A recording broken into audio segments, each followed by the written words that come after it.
ఇక ఆఖరికి ఏం చేశారు మరి? ఇవన్నీ కాదు, పార్టీ పరంగానే రిజర్వేషన్ ఇస్తామని చెప్పి పార్టీతో సంబంధం లేకుండా జరిగే పంచాయతీ ఎన్నికల్లో పార్టీ పరంగా రిజర్వేషన్ ఇస్తామని చెప్పి సన్నాయి నొక్కులు నొక్కి నిన్న సాయంత్రం కొత్తగా ఎలక్షన్ నోటిఫికేషన్ ఇచ్చారు. పంచాయతీ ఎన్నికలకు, సర్పంచ్ ఎన్నికలకు ఏమిచ్చిండ్రల్లా 42% అని చెప్పి 160 కోట్లు ఖర్చు పెట్టి రాహుల్ గాంధీ శుభాషు ఇంతకంటే గొప్ప కార్యక్రమం లేదు అని రాహుల్ గాంధీ బీహార్లో డబ్బగొట్టి ఇచ్చేసిన 42% రిజర్వేషన్లని కాకమ్మ కథలు చెప్పి ఆఖరికి నిన్న పంచాయతీ ఎన్నికల నోటిఫికేషన్ ఇస్తే ఏం చేసిండ్రల్లా? ఇదివరకు కేసీఆర్ ప్రభుత్వంలో ఇచ్చిన 24% రిజర్వేషన్లను తగ్గించి 17% చేసింది. ఇక్కడ 42 చెప్పింది, ఇచ్చిందేమో 17%. ఇంతకంటే అన్యాయం బలహీన వర్గాలకు నాకు తెలిసి భారతదేశంలో ఎన్నడూ ఏ ప్రభుత్వం కూడా చేయలేదు. అంటే అప్పుడే తెలంగాణలో సామెత ఉంటుంది, వెనకటికి ఎవడో కొండంత రాగం తీసి ఆఖరికి గాడిని పాట పాడిండట. ఒక గట్లున్నది రేవంత్ రెడ్డి కథ.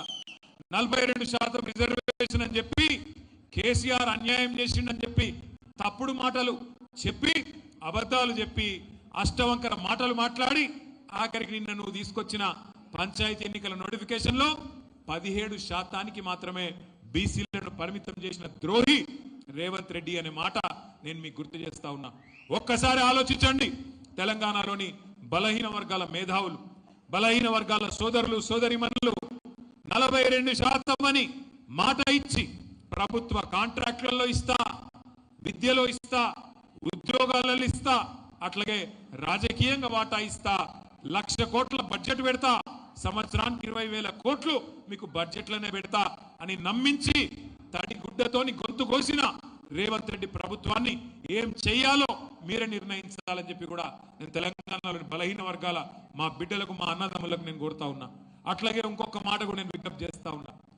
పార్టీ పరంగానే జరగాలి సర్పంచ్ ఎలక్షన్.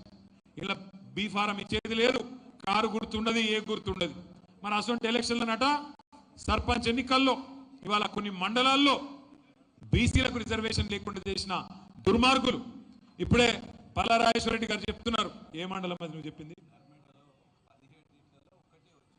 నర్మెట్ట మండలం, జనగామ. 17 సర్పంచ్, 17 గ్రామ పంచాయతీలు ఉంటే ఒక్కటి బీసీ రిజర్వేషన్. ఇంకా కొన్ని మండలాలు నా దగ్గర, నా కాన్స్టిట్యూన్సీలో వీర్నపల్లి అనే మండలం ఉంటుంది, మొత్తంగా ఒక్కటంటే ఒక్కటి కూడా